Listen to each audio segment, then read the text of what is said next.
Olá, amigos! Estamos aqui reunidos para mais um episódio do nosso programa Fala Empresário. Hoje com um tema que é de interesse de todos da sociedade, de todos os empresários. Hoje nós vamos falar sobre economia, de um jeito que a gente possa se aprofundar e principalmente aproveitar bastante aqui do nosso convidado para entender com profundidade como que a gente pode utilizar os conceitos para aprimorar os nossos negócios, aprimorar nossas decisões, os nossos comportamentos. Estamos aqui com Maurício Benegas, vamos passar aqui mais uma vez a palavra para o meu host, co-host, Eduardo Aragão. Estamos juntos para mais um bate-papo aqui legal, com muito conhecimento. Apresenta aí o nosso convidado, professor, doutor Maurício Benegas. Obrigado, Carlos Henrique. Mais uma vez, prazer, a gente está gravando esse programa e um grande prazer receber o professor Maurício aqui.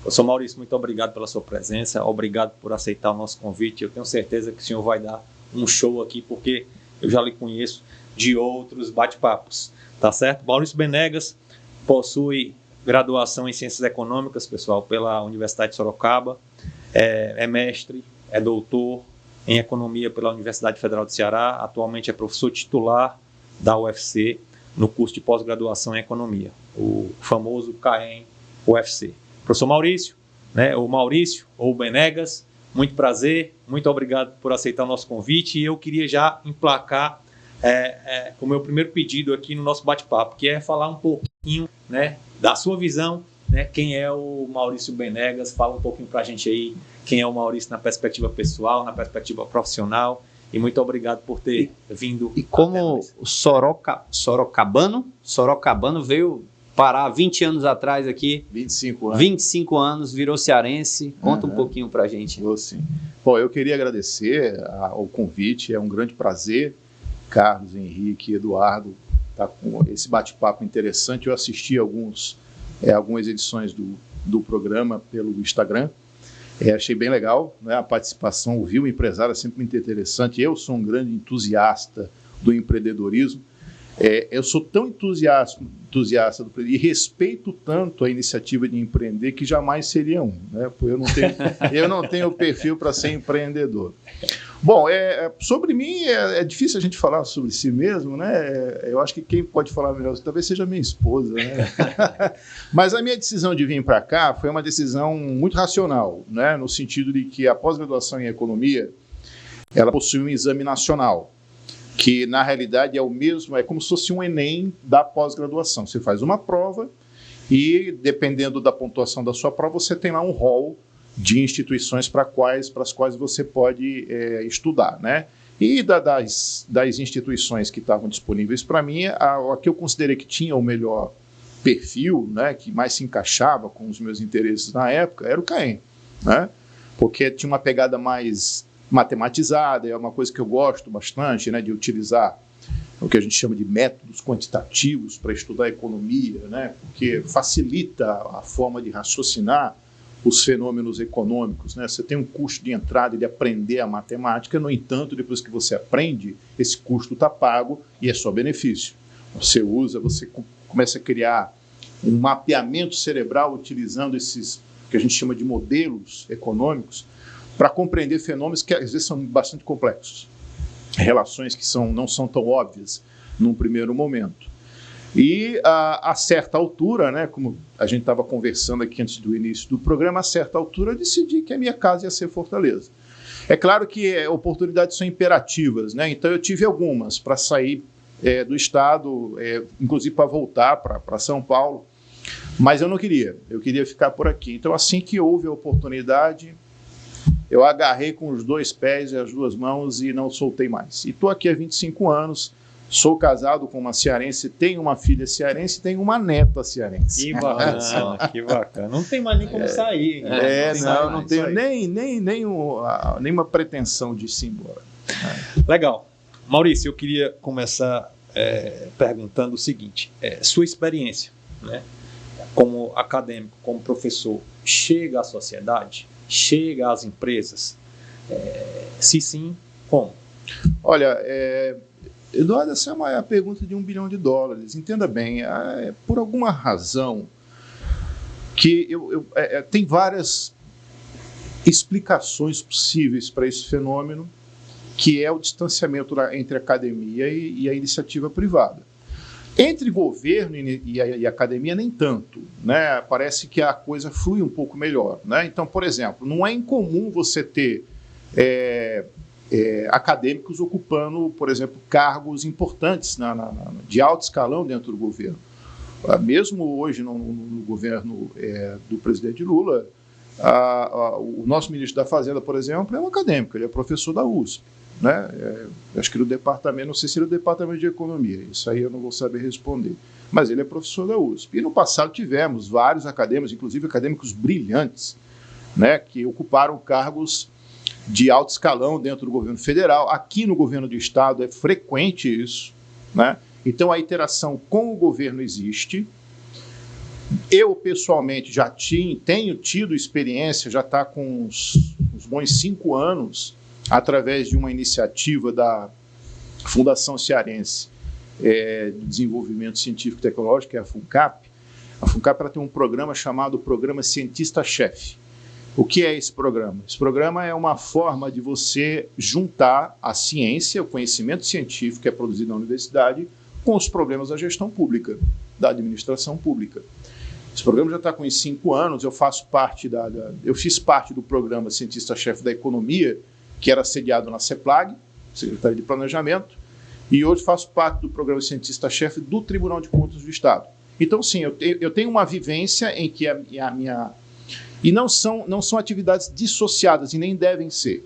Então, a minha atividade como acadêmico, ela está associada às demandas que o Tribunal de Contas do Estado me apresenta. Certo. Então, ele, olha, eu tenho esse problema aqui, como é que você resolve? Não, eu vou procurar, dentro da minha caixa de ferramentas que eu recebi com o meu mestrado, com o meu doutorado, como é que eu resolvo esse problema, né? Vou resolver o problema da melhor maneira possível, dando uma resposta que não seja talvez a mais agradável, mas a resposta mais próxima da verdadeira, né? Agora mesmo, por exemplo, o coordenador do projeto dentro do Tribunal de Contas, que é o Raimi, né? Um grande abraço ao Raimi, que é o meu chefe lá no TCE, que também apesar de ser um técnico do Tribunal de Contas, é um cara que tem um pé na ciência, ele é cientista da computação, né? A formação básica dele é a ciência da computação, doutor em ciência da computação. Então ele fez o seguinte pedido: olha, vai haver aí o aumento do ICMS do combustível, né? Acho que são 10 centavos para a gasolina álcool, 6 centavos para o diesel. Isso vai fazer aumentar o ICMS? O leigo vai responder, claro, está aumentando o preço. A alíquota, não é uma alíquota, na verdade, é o que a gente chama de imposto ad valorem, né? Porque é um imposto que é uma quantidade de reais fixas por litro negociado, né? Diferente da alíquota que incide sobre o preço. Uhum. Mas, de qualquer maneira, é parecido. Então, vai aumentar. Então vai aumentar. Não é bem assim.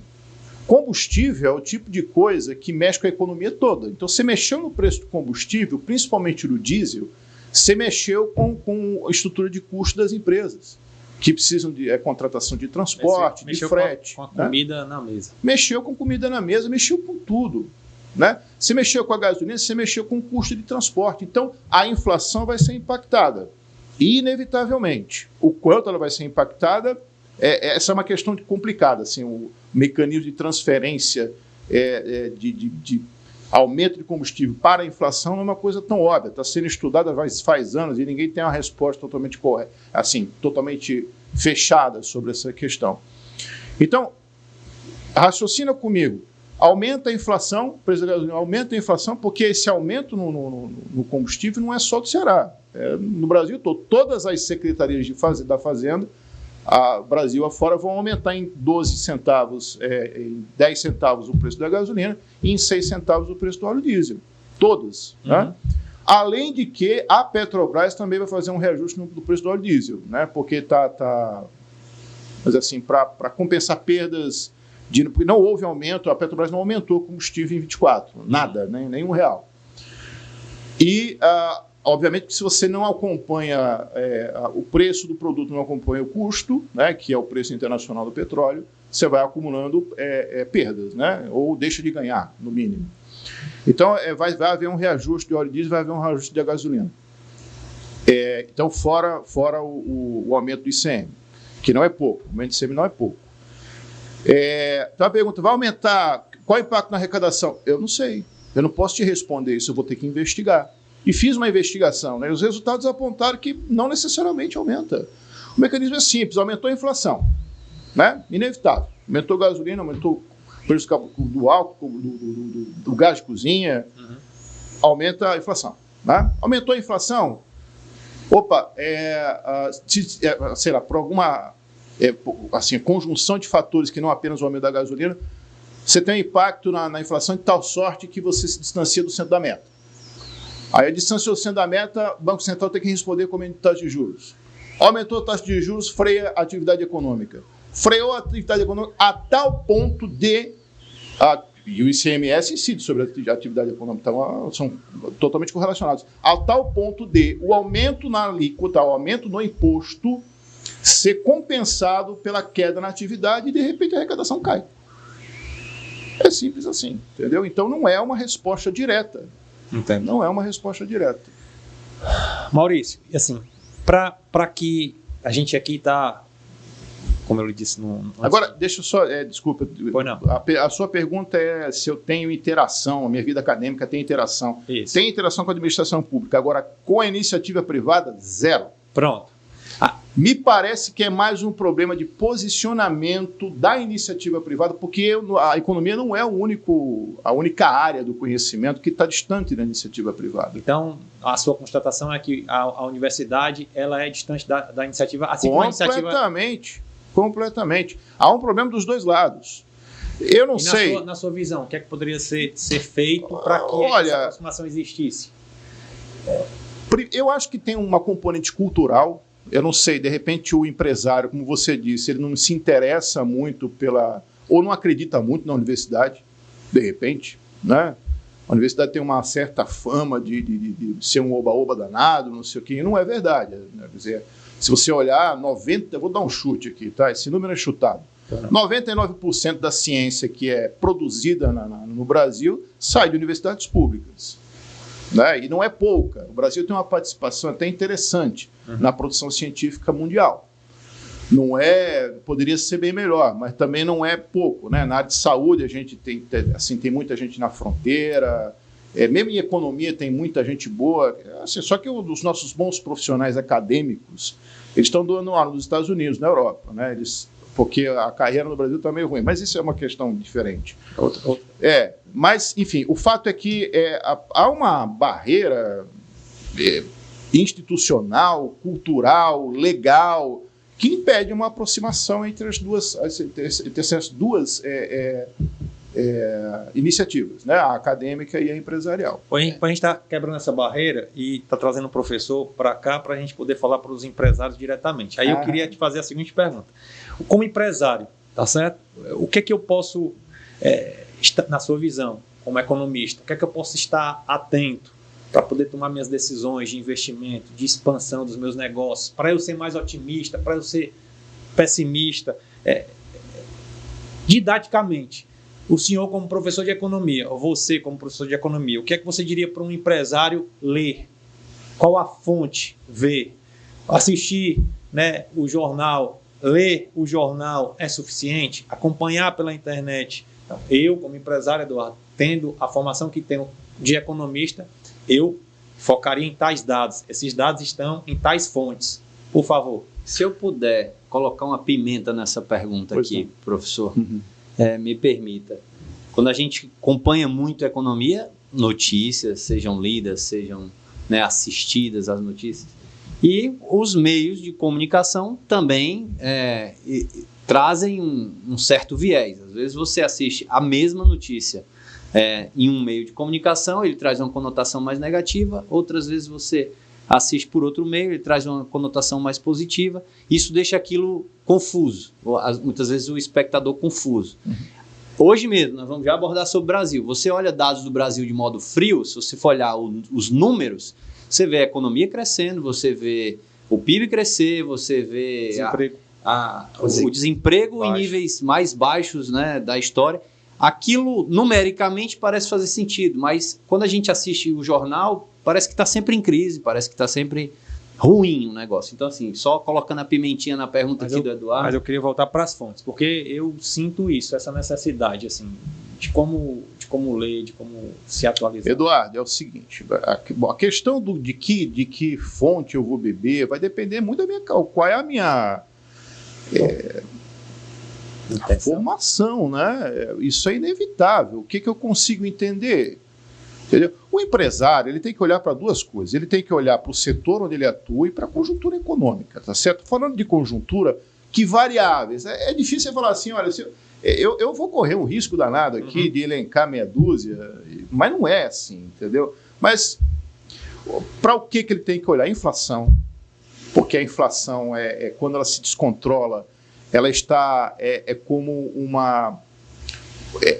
como você... É um sintoma de uma doença. A inflação é um sintoma de uma doença. Uma economia com problema de inflação, como a nossa, a gente está com problema de inflação, e não é pequeno, né? Os números oficiais de inflação não refletem exatamente a realidade, entendeu? A inflação está perto da meta, está 5%, está 6%. Mas não é isso, porque a inflação que sai oficialmente, ela é baseada numa cesta de bens que não é necessariamente representativa de todas as classes sociais. E é uma média. Entendeu? É uma média ponderada, né? Enfim, tem toda uma metodologia que está correta, é a metodologia que se usa em todo mundo. Então, quando você vai, por exemplo, mas espera aí um pouquinho, a inflação está ali, mas eu vou comprar 1 quilo sei lá, de patinho a R$50, né? Eu vou comprar um pacote de café, está R$15, né? Hoje eu fui surpreendido com o preço de pó de café, R$15 o pó de café. Bom, então, o que acontece? É porque, na realidade, o pó de café, os R$15, né, saiu de, sei lá, de 10 para 15. Esse aumento ele não vai todo para a inflação, não. Ele vai um pedaço que é o correspondente à importância relativa daquele bem na cesta sobre a qual a inflação é calculada. Mas, sim, a inflação deve ser observada mesmo os números oficiais, como o IPCA, o INPC, né? Então, esses são talvez os indicadores mais importantes, IPCA e INPC. O IPCA, porque ele é o que é utilizado para poder balizar a taxa de juros, se eu não me engano, é um núcleo de inflação, na verdade, né? Mas o IPCA é aproximadamente, né? E taxa de juros, né? O investidor tem que olhar para a taxa de juros. Por quê? Porque a taxa de juros, a básica, é onde tudo começa, né? Começa com a Selic, ela vem como um processo de enxurrada e em cima da básica você vai colocando o ganho de outros atores dentro do sistema financeiro. Quando chega lá na ponta, o empresário precisa, por exemplo, tomar um empréstimo para fazer caixa porque está sem caixa no momento, né? Está com estoque alto, alguma coisa desse tipo. Aí precisa fazer dinheiro, né? O custo desse dinheiro vai ser baseado na taxa básica de juros. Então, a taxa básica de juros muito alta é outra sinalização de que a economia está doente. E a nossa está muito alta. Muito alta. E tem um problema maior. A taxa de juros no Brasil, nós adotamos essa política de metas de inflação já desde Fernando Henrique Cardoso, né? Desde 94. Então, já vamos aí para mais de 30 anos, né? De plano real. Né? Então, o plano real ele é básico. No centro do plano que se chama plano real está o sistema de metas de inflação, que é basicamente você controlar a inflação através da taxa básica de juros. Você coloca uma taxa mais alta, então você torna mais atrativo tirar dinheiro da economia para jogar no financeiro. Né? Então, você tira dinheiro da economia e isso faz com que a atividade econômica recue um pouquinho. Por exemplo, já vou falar um pouco mais eu acho que vocês vão querer falar dessa entrevista do Haddad, com certeza. Mas na entrevista do Haddad, quer dizer, a equipe econômica já colocou no orçamento de 2025 um crescimento de 2,5%, que é abaixo da expectativa de mercado. Por que isso? Porque ele quer frear a economia para conter a inflação. É isso que está por trás, tá? Então, é importante olhar para a inflação, é importante olhar para a taxa de juros. Essas variáveis, elas basicamente indicam a saúde da economia brasileira. Se tiver alto, é porque está doente. Então, eu vou investir? Aí depende, a conjuntura ela não é assim, o determinante final sobre o investimento. É preciso olhar para o mercado onde está se atuando, entendeu? Por exemplo, quem exporta? Está muito bom exportar agora, porque o câmbio está lá em cima. Quer dizer, para cada dólar exportado, você bota no bolso quase R$6. Mas olhar para macro, para tomar a decisão na micro, é importantíssimo. Claro que é. E os parâmetros entendeu? que você está nos dando... Se você, o custo do crédito que é refletido pela taxa de juros. Então, por exemplo, se eu dependo de crédito para tocar a minha empresa, então, de repente, eu devo tirar o pé do acelerador, esperar um pouquinho para ver se essa taxa dá uma melhorada, né? Se não há meios de conseguir alavancar capital de outra forma, né? Vender ativo, qualquer outra forma. Não tem jeito, eu tenho que ir para o mercado de crédito, tem que ir para o banco tomar empréstimo, né? Ou então vender antigamente, na época que eu trabalhei em iniciativa privada também, mas eu me lembro que vendia-se as duplicatas, né? Vendia antecipações. Hoje fazia antecipação de dívida, né? Eu tenho lá de créditos que você porventura tenha, né? Pronto, você tem lá um cliente que vai te pagar e você faz um desconto, né? Hoje, por exemplo, é muito comum o pagamento no cartão de crédito. Pronto. A maioria das empresas recebe esses valores com D30, D28, só que elas acabam tendo que antecipar e aí pagam. Mas tem um custo. Pronto. Esses juros todos, gente, todos esses ganhos das instituições financeiras para fazer esse tipo de operação, seja banco, seja factoring, seja qualquer outra forma, tudo tá baseado na Selic. A Selic é a taxa de juros que basicamente te dá onde começa o custo do crédito. Claro que tem outras coisas envolvidas, né? Mas a Selic é um sinal. Então, subiu a Selic, vai subir a taxa de juros do resto da indústria de crédito do país. Vai subir a taxa de juros para financiamento de carro, vai subir a taxa de juros para desconto, no caso de antecipar os créditos com os clientes, vai subir a taxa de juros para emprestar diretamente, para tomar empréstimos diretos. Enfim, tem tudo isso. E sobe também, e tem um outro ponto.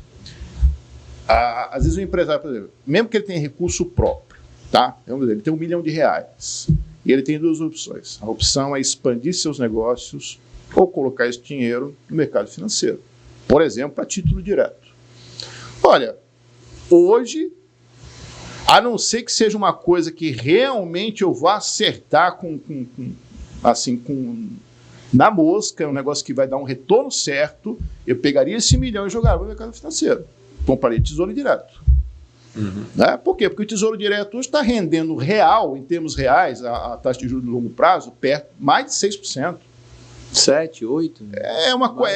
Em termos reais, entenda bem, em termos reais, você está recebendo por ano, descontado a inflação, 7% em cima do seu 1 milhão. Sem risco. Aí, zero risco. Mas, Maurício, deixa eu trazer aqui um contraponto. Tranquilo, estamos de acordo com a constatação. Mas e o dólar alto? Não, o dólar alto tem dois efeitos. Ele tem um efeito ruim para quem importa. Por exemplo, a empresa precisa de insumo importado. Ele tem um efeito ruim porque ele aumenta custo. Sem nada acontecer. Quer dizer, eu não perdi produtividade, nada aconteceu. Simplesmente porque a variação cambial tornou as coisas que eu estou importando mais caras.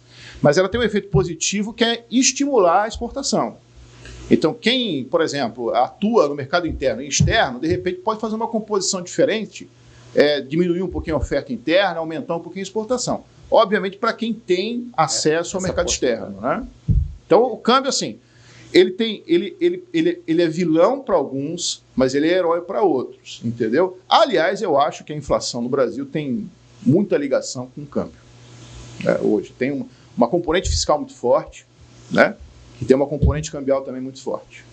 Sem dúvida. Eu coloquei esse contraponto do câmbio na seguinte perspectiva, só para o senhor também entender. O senhor falou muito bem da questão da Selic hoje, título público, dando aí 7% além da inflação. Mas quando eu olho para a desvalorização do real, ou seja, para a valorização do dólar, isso é maior. Isso tem um impacto direto. Você está falando em comprar dólar? Não comprar, mas investir, como você falou de investimento, investir fora. Talvez investir fora com o câmbio... Para quem tem possibilidade, isso, né? Com o câmbio alto, talvez seja melhor do que o próprio real, apesar do 7,8. Ou o melhor é um misto, né? Eu não sei. Olha, eu não sei, eu acho que... Entendeu o contraponto que eu entendi. Eu acho que a economia americana, por exemplo, está prestes a aumentar a taxa de juros, né? Assim, eu acho.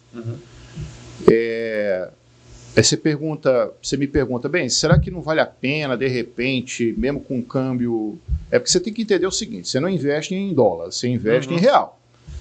O real passa pelo Banco Central, fica lá e o Banco Central envia teus dólares para comprar tesouro americano. Tá? Então, você está pagando a cada dólar, eu não sei quanto é que está o câmbio hoje, tinha dado uma recuada. 5,70 e alguma coisa. Pronto, 5,75, tá na casa... 5,76. O que eu acho que vai estacionar por aí, os 5,70. Né? Então, 5,70 está custando 5,70 para eu enviar $1 para o exterior. De repente não é bom negócio não, viu? Porque tu manda para lá, tem que ficar lá uns 2 anos, ou 1 ano, ou sei lá, meses. Não vai fazer um investimento desse para curto prazo. Né? Aumentou, vou comprar título americano. Quando voltar, o dólar caiu para 5,50.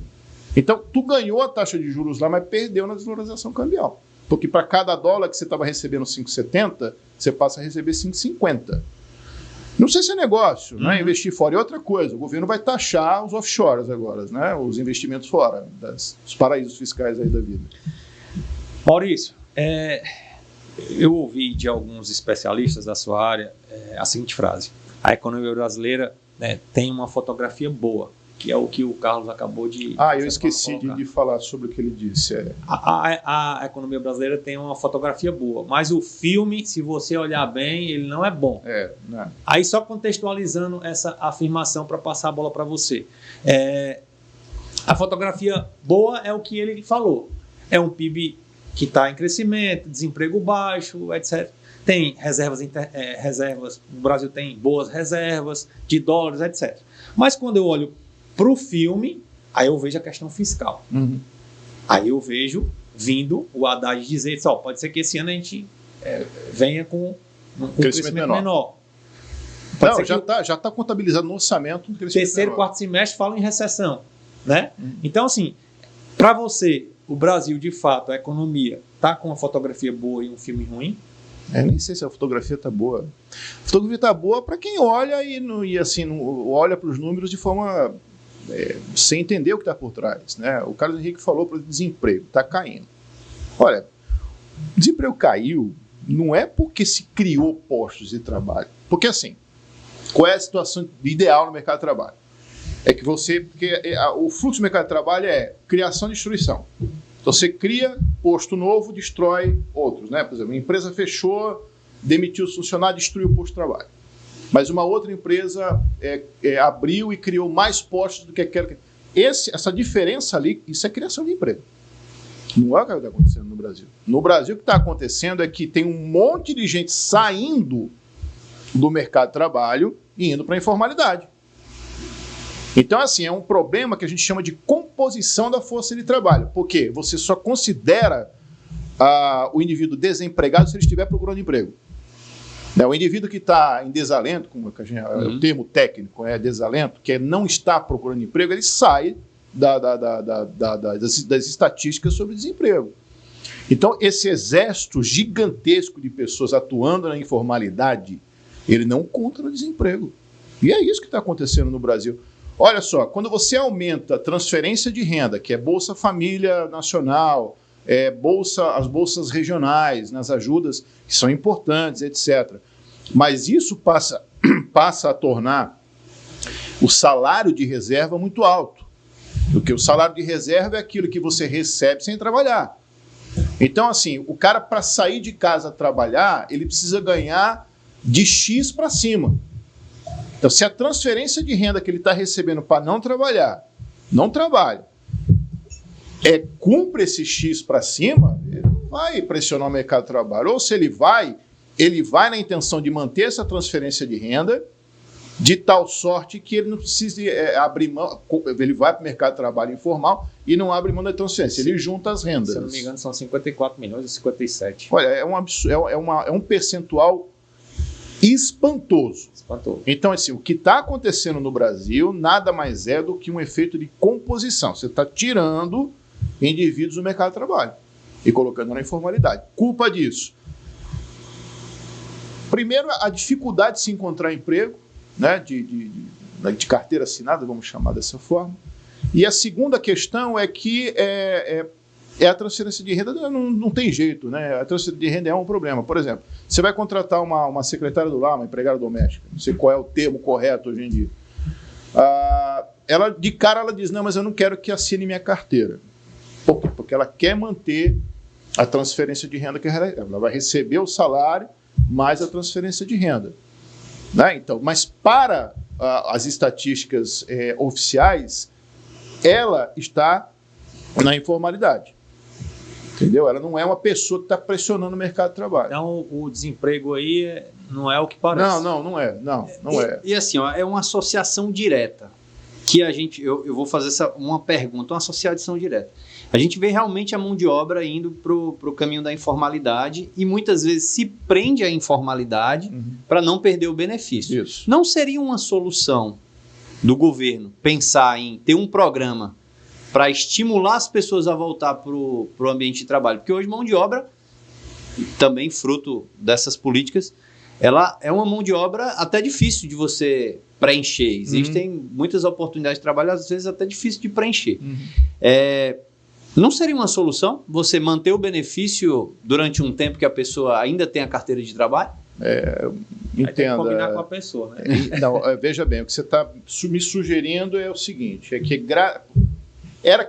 o papel de transferência de renda é para ser o de paliativo, né? Temporário, mas ele se tornou permanente no Brasil. Ele se tornou populistas. Populista, assim, eu não gosto muito de dizer, mas é o seguinte, antigamente você tinha o voto do cabresto, né? Quer dizer, o voto de cabresto era aquela coisa, né? O coronel, ele obrigava o funcionário dele a votar em determinado político, né? Olha, a transferência de renda meio que virou isso aí, viu? Meio que virou isso aí. Quem é beneficiado pela transferência de renda fica com medo de perder se votar no candidato da oposição, de quem está oferecendo esse recurso, entendeu? Então, na verdade, hoje, entre direita e esquerda, todo mundo vai manter isso aí. Ninguém vai ter... Eu acho difícil. Isso, né? Eu acho difícil entrar alguém com coragem, né, a não ser que a gente tenha um reformista e o cara esteja disposto a ser odiado depois de um mandato, entendeu? Não, eu vou acabar com isso aqui e vou substituir isso pelo emprego. Tá? Mecanismo de treinamento, de qualificação de mão de obra, ou de, vamos dizer assim, emprego público, seja lá qual for o modelo. Né? O fato é que eu vou gradativamente retirar a transferência de renda, que eu estou dando de forma totalmente indiscricionária, né? Quer dizer, eu não faço distinção de quem vai receber, basta apresentar certos quesitos. Se tem capacidade para ir para o mercado de trabalho ou não, não interessa, não é esse o ponto. Mas eu vou retirar gradativamente. Olha, você tem 5 anos ou 3 anos para retornar ao mercado de trabalho, porque ao final desses 3 anos seu benefício vai ser suspenso. Qual é o político que vai ter coragem de fazer isso? Entendeu? Você falou bem do desemprego, eu queria que você também falasse sobre essa questão do controle fiscal. Esse é o maior problema hoje da economia brasileira? Sim. Não é hoje. Sempre foi. No Brasil... Ninguém fez política de austeridade fiscal no Brasil desde Fernando Henrique Cardoso. Ninguém. A única iniciativa tímida que houve nessa direção foi com o Temer, com a questão do teto de gastos. Daqui na época do Temer, o teto de gastos era delimitado pela correção da inflação em cima do PIB. Né? Então, tipo assim, você tinha o que você podia aumentar no teto de gasto é limitado pela inflação. O que é bem interessante, era um modelo interessante. Agora, o que estava acontecendo com o teto de gasto modelo Temer? Você subia as despesas operacionais, as despesas que não são investimento, né? São as despesas, a gente chama de despesa corrente, e assim, grande parte da despesa corrente é pagamento de pessoal. Né? Esse tipo de gasto do governo, ele não tem um retorno na mesma proporção para a sociedade. Porque o aumento dessa despesa, na verdade, onde é que ela se origina, basicamente? É aumentando o número de empregos públicos, que muitas vezes tem um viés totalmente político, ou aumentando o salário de servidores, que também tem um viés político, quer dizer, pressão de certos grupos de interesse, entendeu? Por exemplo, tem certos grupos de interesse no Brasil que hoje o meu aumento vai ser esse, fim de papo. Ninguém fala nada.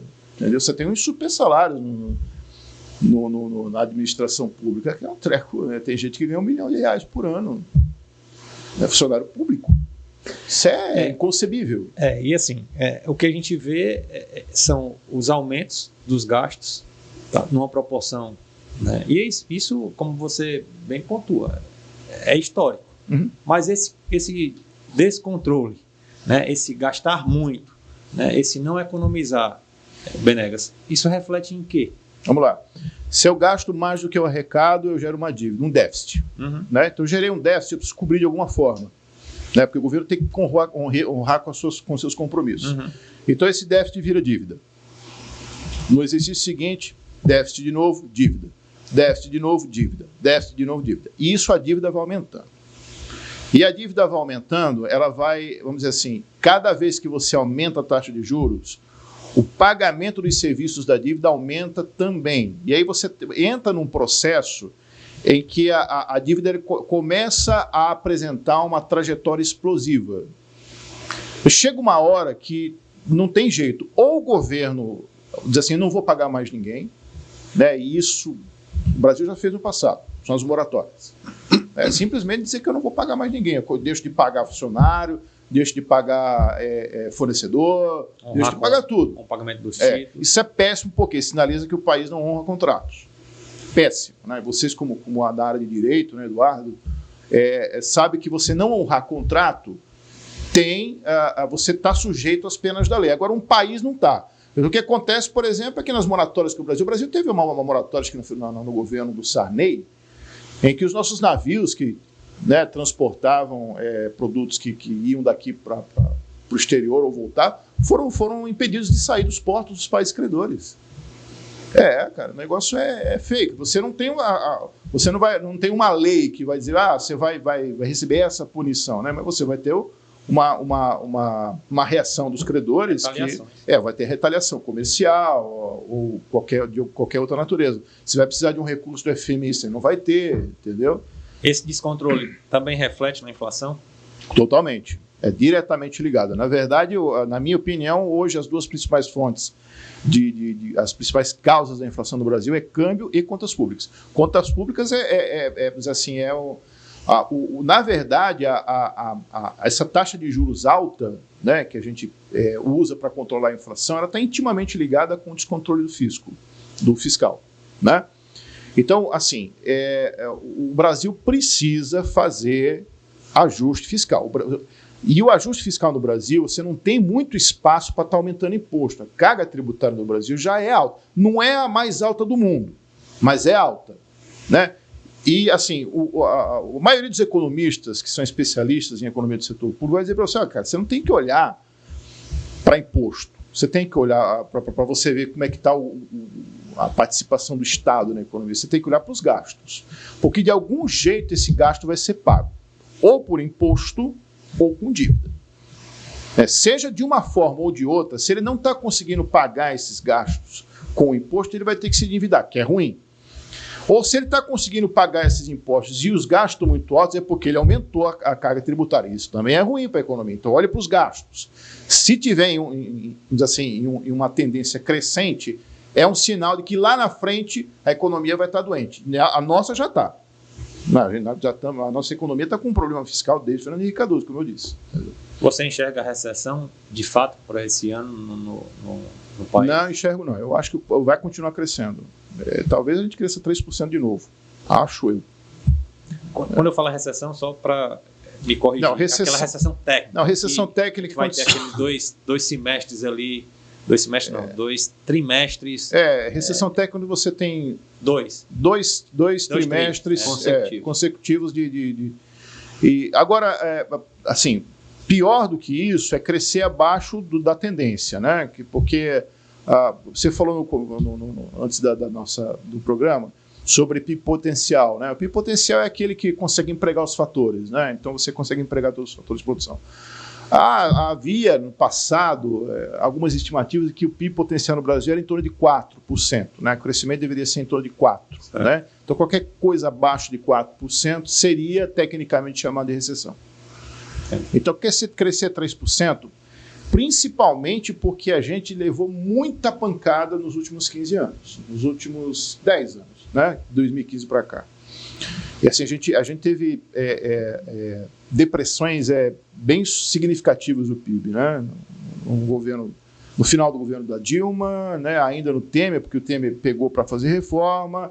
No Bolsonaro começou legal, mas depois veio a pandemia, derrubou o PIB, depois veio a guerra da Ucrânia, a guerra em Israel, tudo isso aí tem influência, né?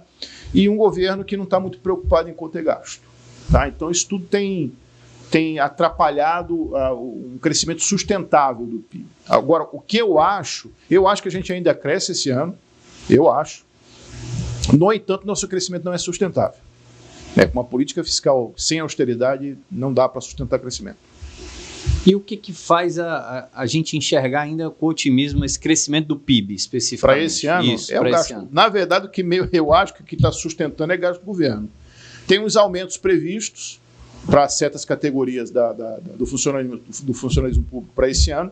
Esses aumentos aumentam a massa de salário do país de alguma forma e isso impulsiona crescimento via consumo. Entendeu? Falar em custo, você falou também na carga tributária. Entrando um pouco sobre a reforma que começou a ser regulamentada. Benegas, qual é a tua visão sobre a reforma? A reforma é boa, não é ruim não, sabe? Olha, principalmente com relação eu não sei, precisa de um pacto nacional para fazer reforma de ICMS. ICMS para quem é tributarista, né? Cara, é um pandemônio. Né? Todo dia tem coisa nova. É um custo para o empresário se manter na lei. Né? Para ele se manter direitinho na lei é um custo. Né? Ele tem que estar olhando, ele precisa contratar, ele precisa ter um setor. De qualquer maneira, é um custo que ele não precisaria ter. É só para se manter na lei. Só para fazer as coisas direito. Né? Principalmente se ele manda a mercadoria para outro estado. Aí é que vira um Deus nos acuda. Aí existe uma ideia de ter um imposto único sobre o consumo. Eu acho que isso é muito pouco provável que avance, mas eu acho que a reforma do imposto de renda é interessante. Não é de todo ruim. Né? Eu conheço o cara que elaborou essa reforma, que é o Bernardo Api. Uhum. Porque o que acontece no Brasil hoje? Né? Você tributa o lucro da empresa. Né? Você tem o imposto de renda sobre pessoa jurídica e não tributa o CPF, você não tributa o dividendo. Né? Isso não é legal, porque o CNPJ não é para carregar imposto, o CNPJ é para gerar emprego, é para gerar rendimento, é para render dinheiro para o empresário, para que o empresário se sinta estimulado a investir, a gerar emprego, a contribuir para a atividade econômica. A minha opinião é: eu isento completamente o CNPJ e jogo todo o imposto para o CPF. Porque está ali o nome do imposto, é imposto sobre renda. Empresa gera renda, por acaso? A renda é apropriada pela empresa? Não, a renda vai para o empresário, na forma de dividendo, ou então para o acionista, seja lá qual for a figura nesse caso. Então, mas o governo está querendo fazer um negócio que é o quê? É você fazer uma composição. Vamos dizer assim, reduzir um pouquinho o imposto, ainda você continua cobrando imposto sobre o CNPJ, só que você reduz um pouquinho e joga, vamos dizer assim, o complemento da arrecadação para cima do CPF, o dividendo.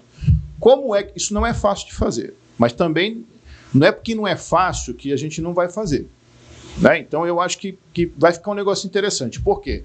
O problema de você zerar, isso eu ouvi de especialistas, eu não sou um especialista em tributação.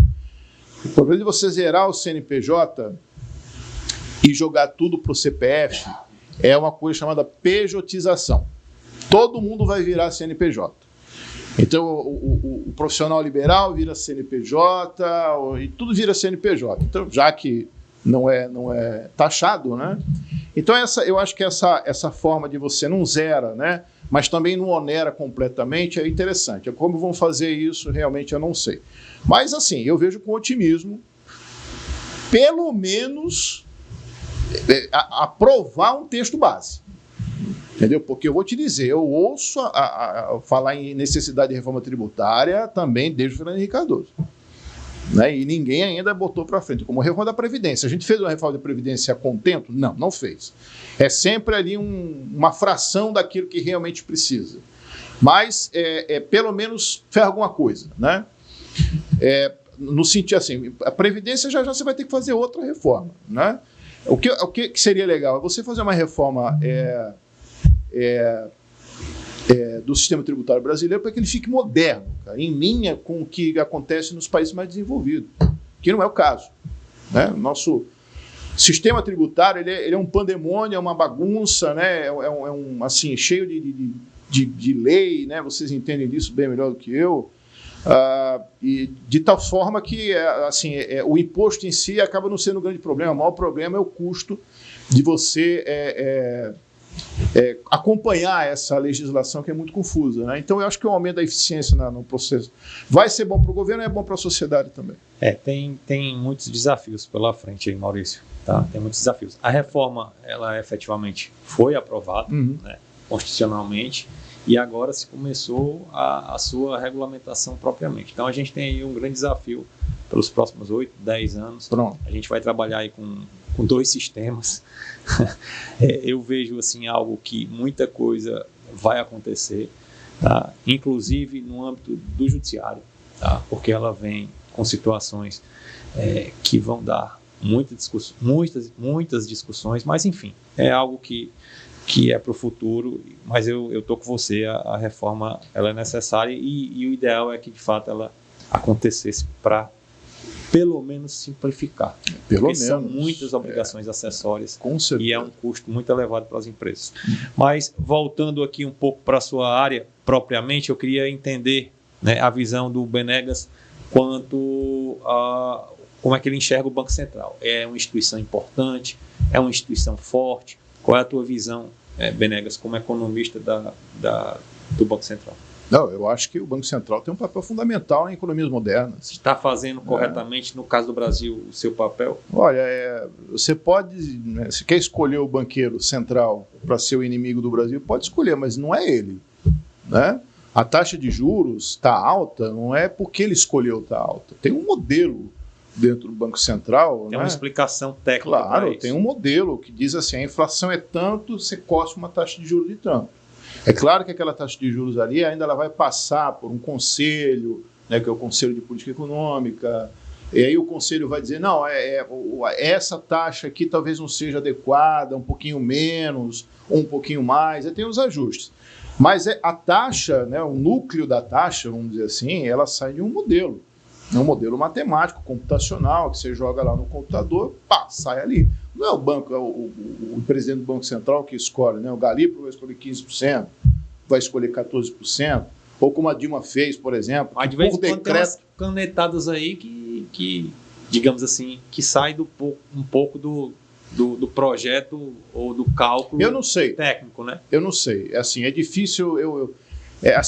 Existe um, né, o meu grande amigo, deputado Mauro Filho, por exemplo, né, que está sempre brigando com o banco, porque ele, no discurso dele, com o qual eu não concordo, existe um percentual da taxa básica de juros que está ali simplesmente para remunerar os rentistas. Né? Esse está o discurso do Ciro, e o Mauro compra isso também, etc.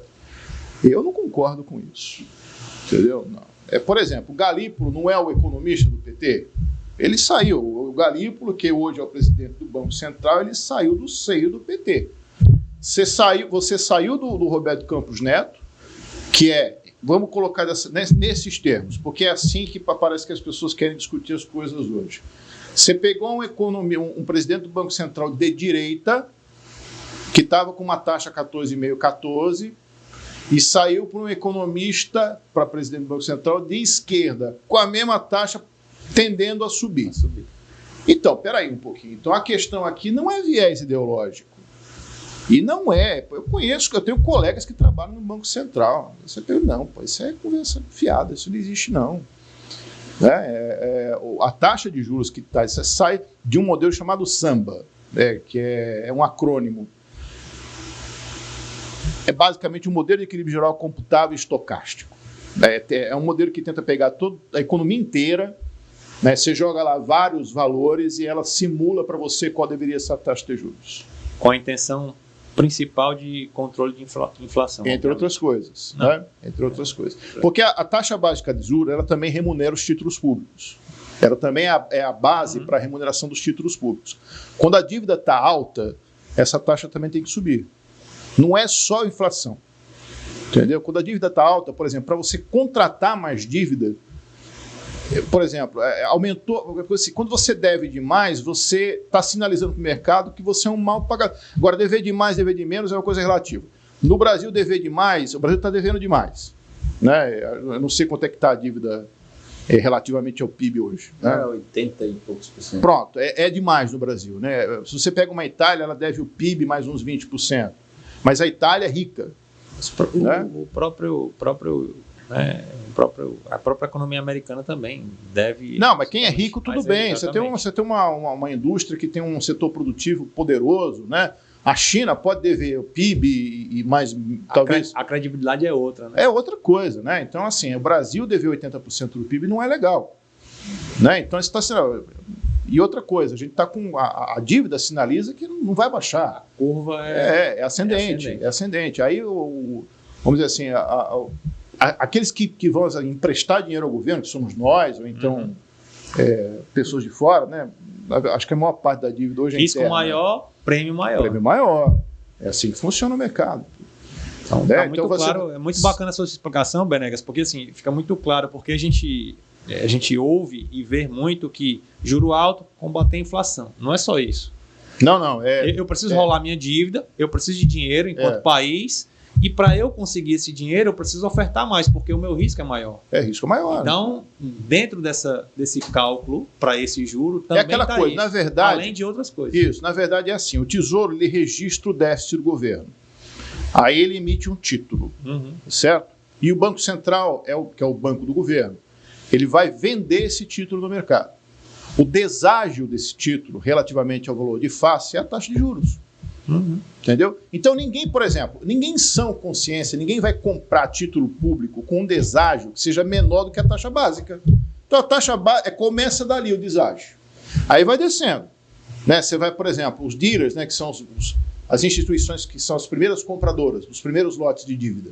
Que hoje você pode comprar direto, né? Ou a pessoa física pode comprar. Mas você tem uns bancos que compram grandes lotes de dívida para sair vendendo no varejo. Aí você vai no banco, faz investimento, blá. Aí esses caras vão começando a colocar rendimento para ele também, né? Taxa de administração, carregamento, aquela coisa toda. Então, chega lá na ponta, a taxa de juros está na estratosfera. E não adianta imprimir dinheiro, porque vai causar mais problema. Imprimir o Lara Rezende estava com essa conversa até pouco tempo atrás, ele pagar a dívida imprimindo dinheiro. Olha, imprimir moeda é o recurso mais absurdo e mais triste possível de um país.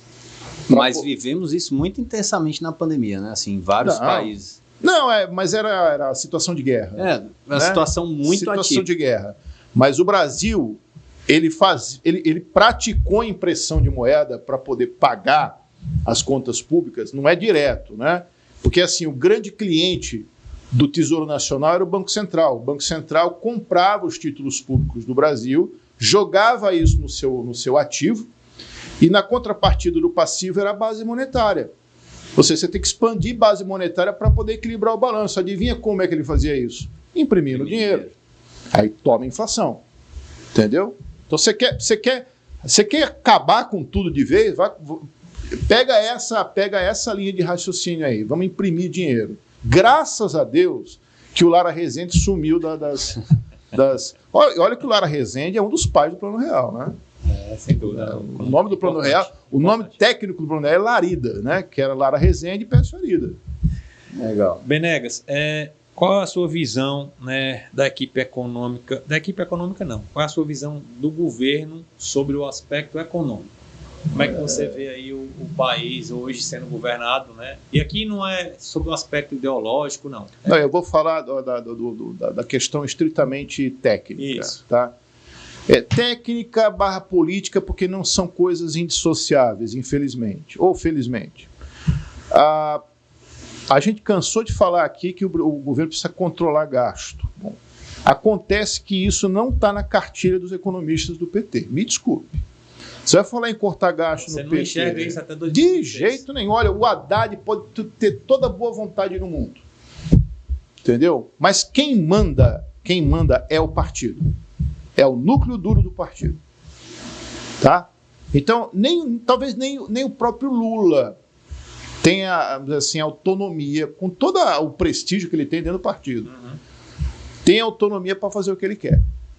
Então tem um núcleo duro dentro do partido que, se você chegar e falar, por exemplo, uma coisa que se você falar isso, você fala e sai correndo dentro de uma convenção do PT. Fala e sai correndo. Vamos mexer nas despesas que são as constitucionais, aquelas despesas que são vinculadas. Você, por lei, você tem que gastar no mínimo tanto em educação, no mínimo tanto em saúde. Rapaz, você chegar e jogar uma bomba ou então pedir para ser crucificado. Né? Agora, isso é um entrave para você fazer política de austeridade fiscal. É um entrave. Mas se você mexer nisso, aí de repente vai diminuir o gasto e aí vai piorar a situação da saúde e da educação. Olha, piorar está difícil porque está muito ruim, mesmo gastando bastante, mesmo gastando os limites constitucionais. De repente, quando tu tira o limite, quando tu tira a obrigação, até aumenta o gasto. Não sei. É difícil saber disso, entendeu? O Paulo Guedes queria fazer isso. Nem ele conseguiu fazer isso num governo que supostamente era de direita. Era só supostamente. Era um governo populista, tal qual. E governo populista gosta mesmo de gastar. Esse é o fato. A gente precisa de um governo reformista.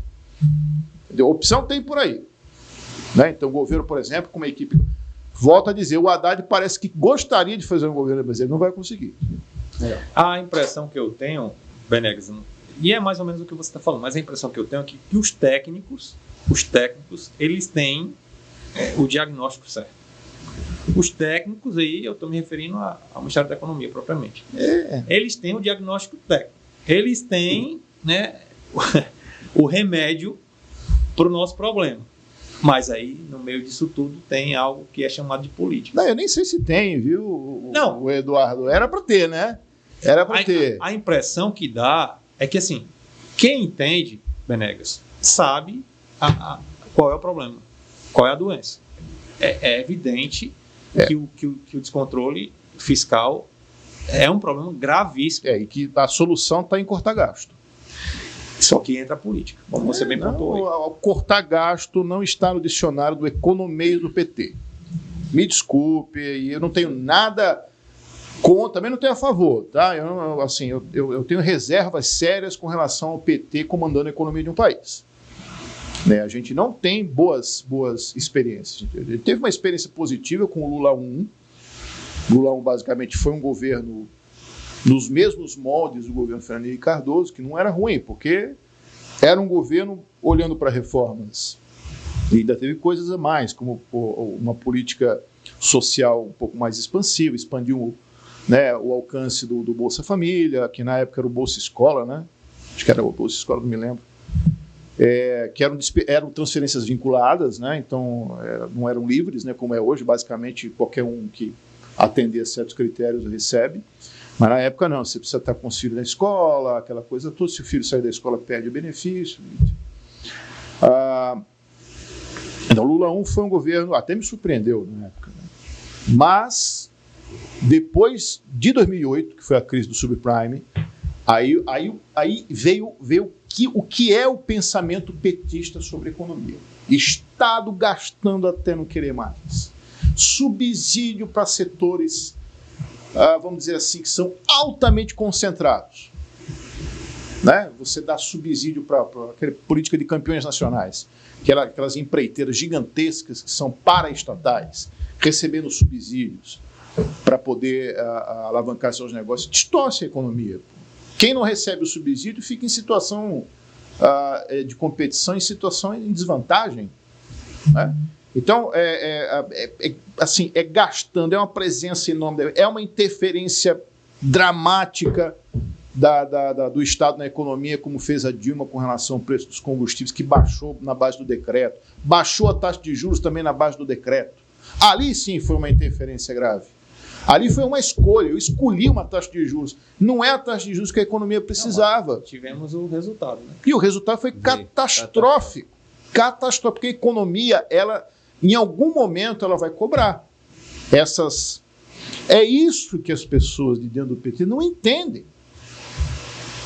E eu não entendo por que elas não entendem, entendeu? Porque eles também são pessoas que consomem, vão ao supermercado, veem as coisas aumentar de preço. Mas você vai conversar com alguém que é simpático, porque assim, eu não sou simpático a político nenhum. Porque no momento em que eu pego um político e boto debaixo do braço como um pet, eu perco, vamos dizer assim, a minha liberdade para ser crítico. E eu fiz doutorado, eu fiz mestrado, e todos nós que estudamos temos alguma capacidade analítica.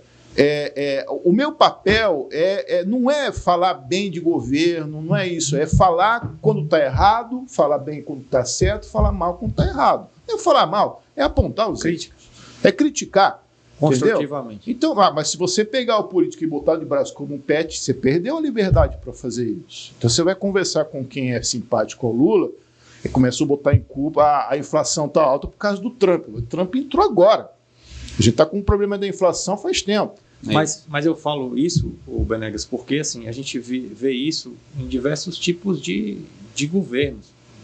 Agora, recente, com o governo Bolsonaro, a gente viu algumas situações do Paulo Guedes que tecnicamente me pareciam corretas, mas que não iam para frente, porque tem a política que o Paulo Guedes não fez nada. Eu vou jogar uma bomba aqui para você. A Dilma privatizou mais empresa que o Paulo Guedes, que o Bolsonaro. Tá certo, o Bolsonaro pegou a pandemia no meio, era difícil fazer alguma coisa com uma pandemia no meio.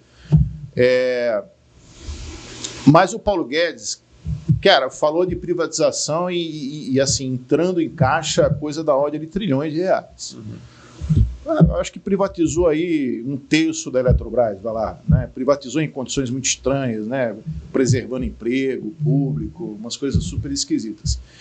Fizeram algumas concessões, mas essas concessões foram a taxa a qual essas concessões foram feitas, de aeroporto, de estrada, foram iniciais, ou seja, é a taxa que vinha acontecendo mesmo antes. Ou seja, o Paulo Guedes ele rezava numa cartilha muito antiga dos textos de economia, década de 70, aquela coisa toda. Ou seja, ele era muito ultrapassado. Mas eu dizia para olha, se fizer pelo menos isso, já está bom. A gente já avança um pouquinho. Né? Reforma administrativa, o que é que estava nesse arcabouço? Reforma administrativa, reforma da Previdência, reforma tributária, reforma trabalhista. Não fez nada a contento. A reforma trabalhista, vamos dizer assim, é difícil fazer. É difícil. Você tem... parece que você vai estar depondo contra o empregado, o funcionário, o trabalhador, e não é verdade. Não é verdade. Não necessariamente. Reforma Previdência, foi ali 1/3 de reforma de Previdência, vai lá. Reforma tributária, não passamos nem perto. Reforma administrativa é o outro ninho de vespa para se mexer. Porque você fala em reforma administrativa, o funcionário público já acha que ele vai perder o emprego, que vai perder a estabilidade, aquela coisa toda, entendeu? E não é isso. A reforma administrativa é você tentar aumentar a produtividade do trabalhador dentro da administração pública. Legal. Deixa eu aproveitar, nós falamos o nome aqui de uma pessoa, e fazer o link para a gente pegar a perspectiva da economia global. A gente viveu também um impacto muito forte da pandemia, as taxas de juros, inflação pelo mundo inteiro, novas guerras surgindo, que também mexeu muito com a economia, e agora o início de mais um governo Trump, que passa a vir com políticas... Chegou chegando, políticas ali, né, voltando àquela guerra comercial que a gente viveu ali antes da pandemia também. Queria pegar um panorama seu também, professor, sobre como está se comportando a economia, o que a gente pode... Carlos, é o seguinte, eu não vejo com muito otimismo, não. Olha só, a questão das tarifas, por exemplo, quando ele anunciou a tarifa para cima do Canadá e para cima do México, eu falei, não, isso é blefe. Tanto que ele recuou. Já recuou. Recuou. Eu até sugeri, as pessoas, todo mundo discorda de mim, que aquilo foi um grande teatro envolvendo o presidente Trudeau, envolvendo o Trump e envolvendo a presidente do México. Todo mundo estava num teatrinho ali, né? Tinha um problema para ser resolvido, que era um controle de fluxo de entorpecentes para o lado do México e de fetamil no lado do Canadá. O Canadá tem um problema sério, o Canadá produz remédio para o mundo inteiro, né? Você sabe disso, né? O Canadá é um grande produtor de medicamento e fica jogando para dentro dos Estados Unidos remédio que não está aprovado pela FDA, né? Tem um problema, não é que fica jogando, isso não é oficial, é um tráfico, né?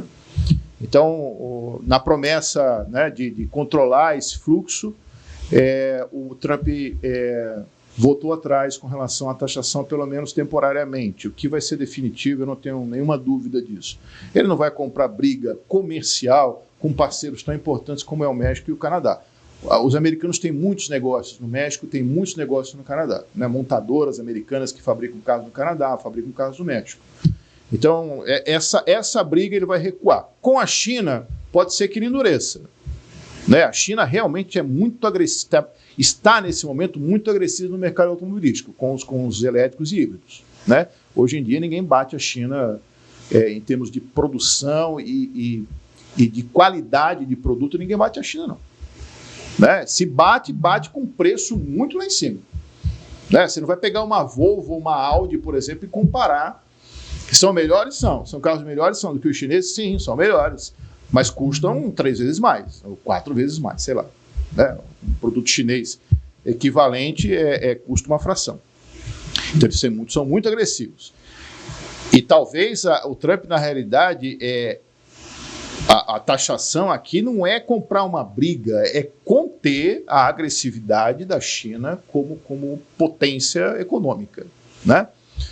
Sob, obviamente, a alegação de que é um inimigo porque é um país comunista, é um inimigo da liberdade. É uma conversa mole, tem um pano de fundo nessa história, mas, na verdade, o que está por trás é a questão da hegemonia econômica que está sendo ameaçada, né? Hoje ainda é americana, mas está sendo ameaçada pela China. A China, daqui a pouco, alcança os Estados Unidos em termos de PIB absoluto, né? Controlado pelo poder aquisitivo, a China hoje tem um PIB maior. Absolutamente não, né? Se você pegar o nominal o americano é maior. O per capita da China também é pequeno porque é gente demais. Mas já é maior que o do Brasil. O PIB per capita chinês hoje já é maior que o do Brasil. Pasmem, né? Enfim, então eu acho o seguinte. Agora, tem um outro problema aqui, sabe? Que é o posicionamento do Trump em relação a questões que são muito sensíveis hoje, como questões ambientais, questões de inclusão, né? Então, assim, ele deu uma entrevista coletiva, eu vejo isso, assim, é muito grave esse tipo de coisa, muito grave, porque ele é o líder da nação mais poderosa do planeta. Então, assim, se ele não mede palavras, quem dirá das pessoas que ouvem? Então, ele chega numa coletiva oficial de imprensa sobre aquele acidente envolvendo um avião e um helicóptero, que basicamente botou a culpa nas cotas raciais, nas cotas de pessoas enfim, nanismo. Aí citou uma série de pessoas com eventuais deficiências que, na visão dele, não deveriam estar trabalhando ou ocupando determinadas atividades. Olha, vamos dizer que ele tenha razão, mas não é para chegar e falar isso, que basicamente ele culpou esse tipo de política. Ele disse assim, olha, os aviões caíram, o helicóptero caiu, as pessoas morreram por causa da política de inclusão. Mas não é assim que se faz as coisas, entendeu? Quer dizer que se ele mudar tudo, não vai mais cair avião nenhum, entendeu? Então, depõe meio contra ele também, entendeu? Porque ele fica num telhadozinho de vidro, né? Fala, vamos mudar tudo aqui e agora não vai mais acontecer nada disso. Não é assim, né? Então, assim, é ruim quando você tem esse tipo de coisa, porque isso mexe, isso torna o mundo, ele fica meio que subjugado, sabe, a esse tipo de comportamento, que você fica pensando assim, pô, esse cara é capaz de fazer uma loucura, né? Eu sei que não é, eu sei que tem muita coisa ali do Trump que é teatro, né, que ele precisa, como o Bolsonaro na época, ele tinha muito do discurso no Bolsonaro que era dirigido ao bolsonarismo. Né? Tem muito do discurso do Trump que é dirigido ao trumpismo. Tá entendendo? Que é aquele pessoal da direita radical, né, que precisa ouvir essas coisas, né, os caras, né, acham ótimo, o mérito, não sei o quê, tem que dar lugar a esse negócio. Ele acabou agora com o negócio de... né, ele fala, por exemplo, só existe 2 gêneros, né, homem e mulher. Então, assim, ele acredita nisso? Olha, sei lá.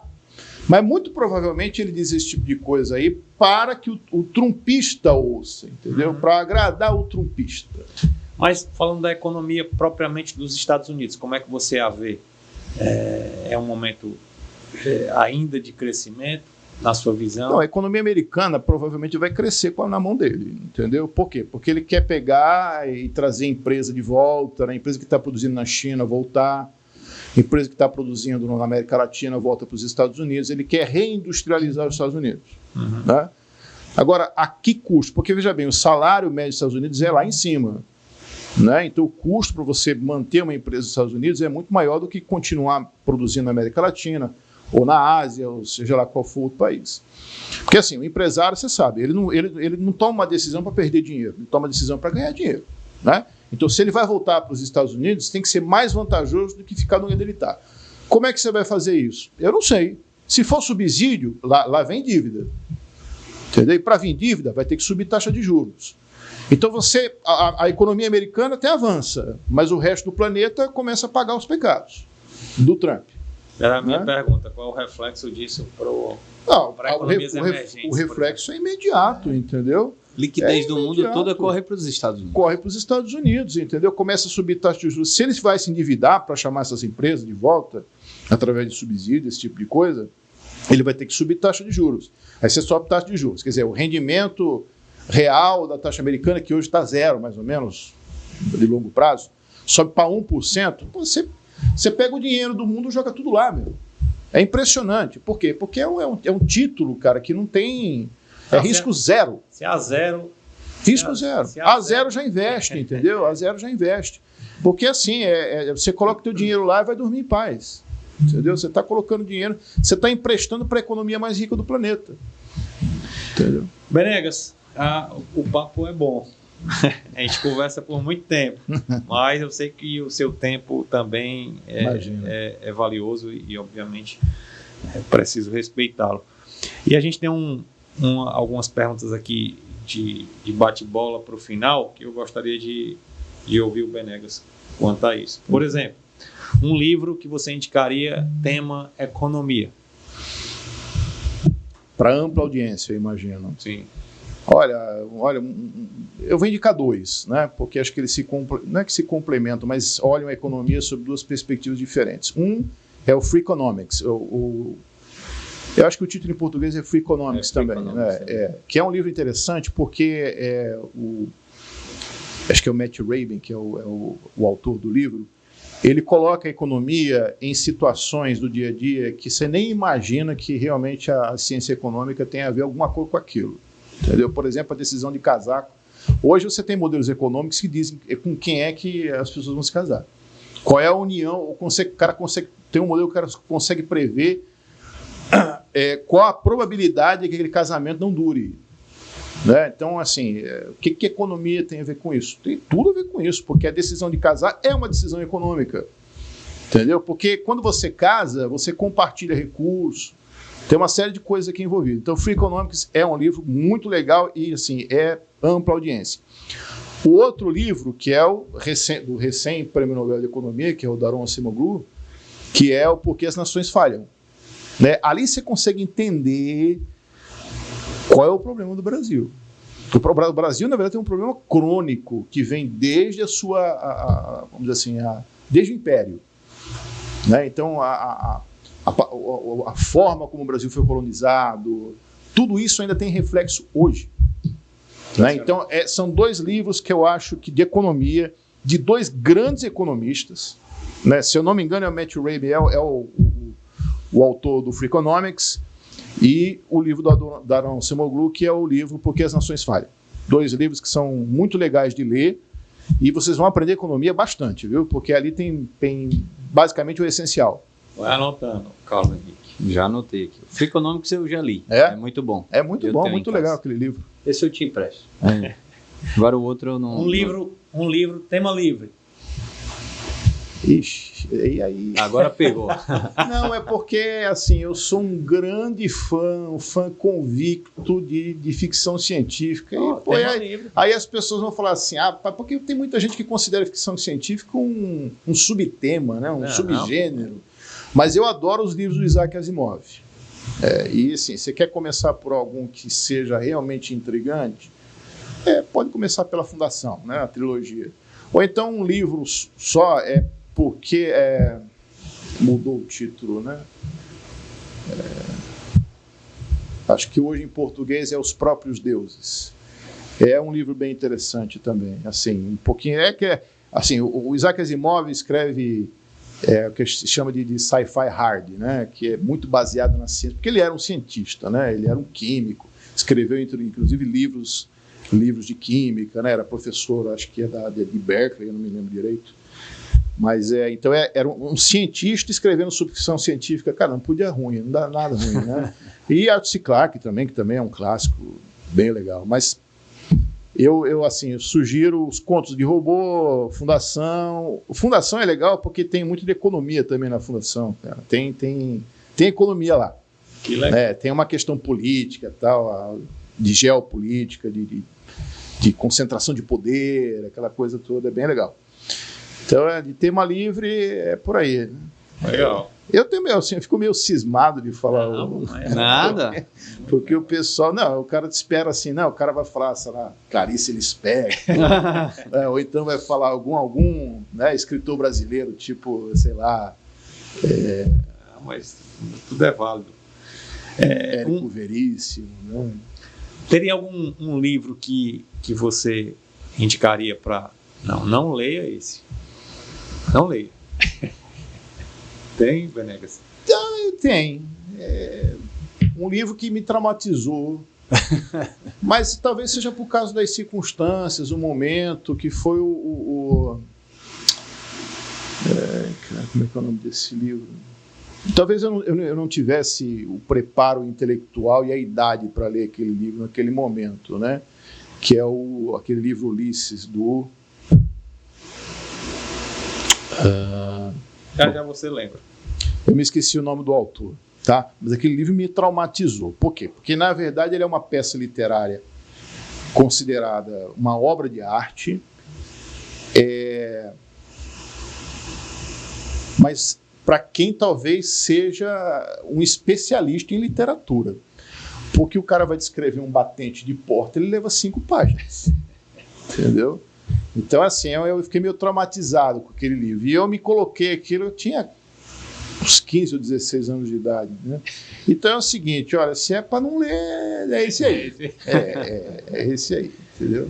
Venegas, uma música e por quê?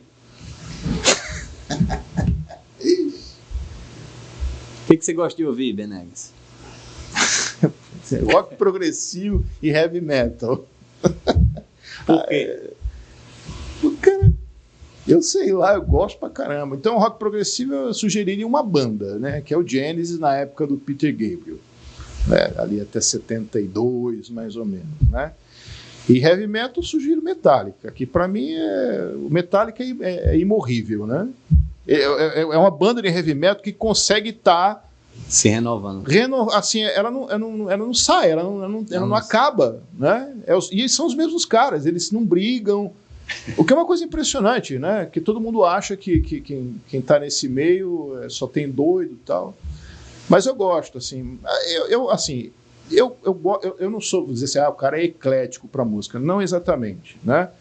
Então, assim, tem algumas coisas que eu não gosto de ouvir. Mas, em geral, uma música bem executada, eu ouço, entendeu? Eu gosto de tocar um violãozinho, então...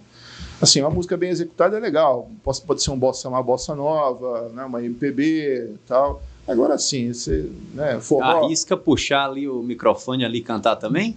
Faz de vez em quando. Eu tenho um escritorinho dentro de casa que também é um escritório / um estúdiozinho. Né? Eu gosto muito de música.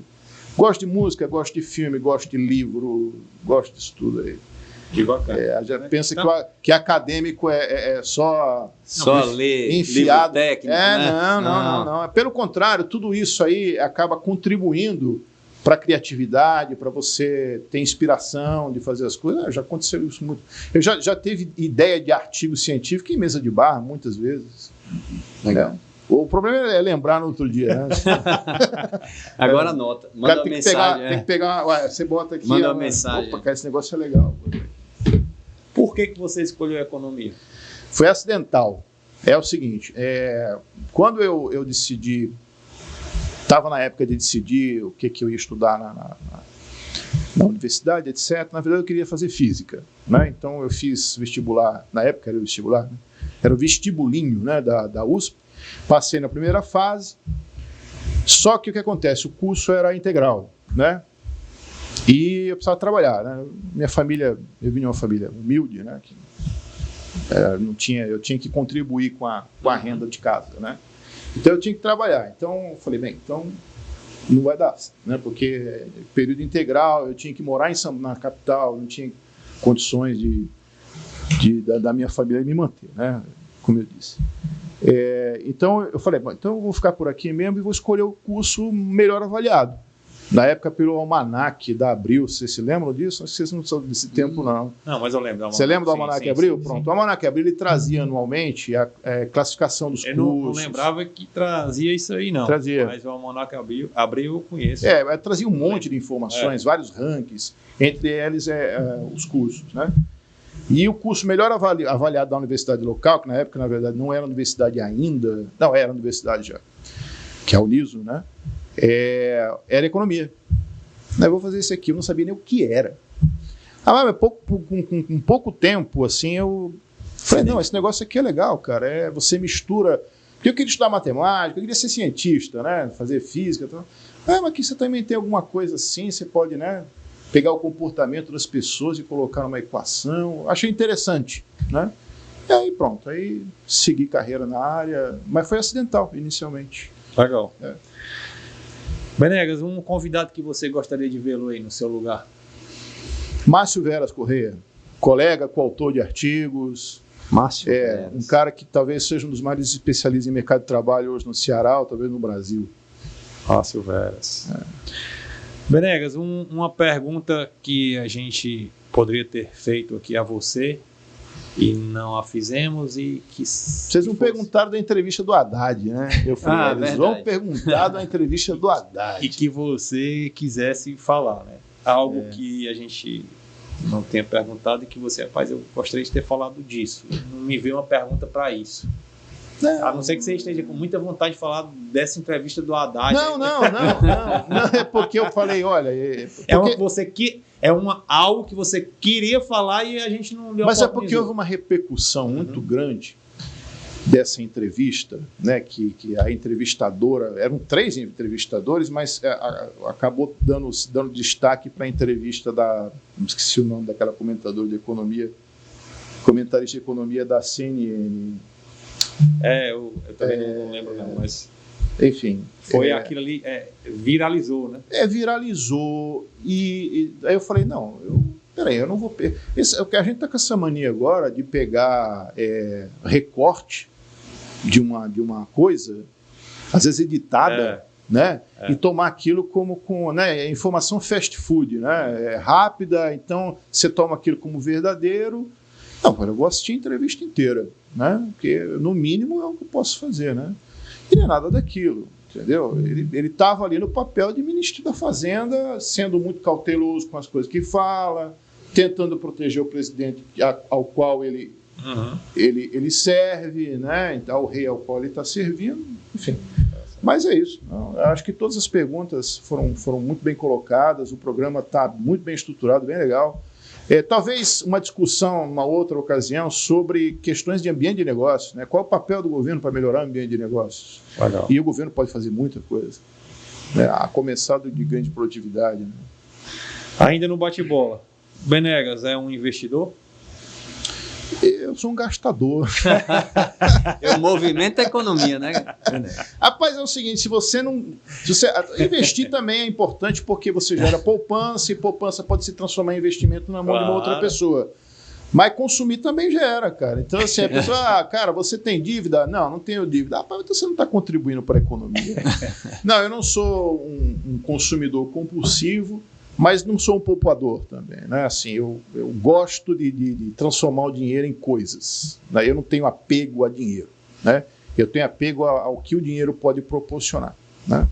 A próxima pergunta é: se fosse um sim, onde é que você aloca esse monte de dinheiro? Todo mundo pensa que economista é muito rico, né, gente? Eu não sei de onde é que o pessoal tira isso aí, não. Não, eu não tenho um monte. Rapaz, eu sou professor universitário. Olha, ó. Aí eu coloquei parênteses logo, né? Mas é o linguajar cearense. Onde é que você coloca esse monte de dinheiro?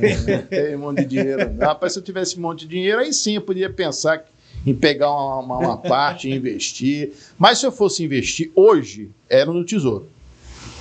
Se alguém quer me perguntar, eu não sou um especialista em mercado financeiro, né? Eu investiria no Tesouro, cara. Eu tenho R$1 milhão, eu jogo lá, é 7% ao ano, num título de 20 anos hoje. É real.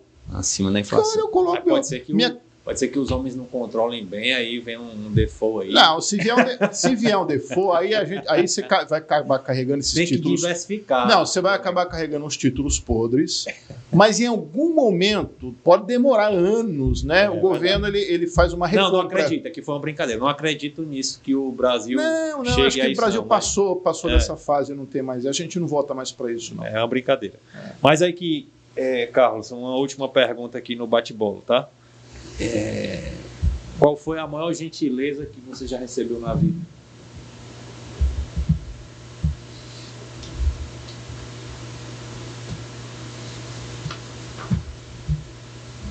Aí eu não quero ser clichê.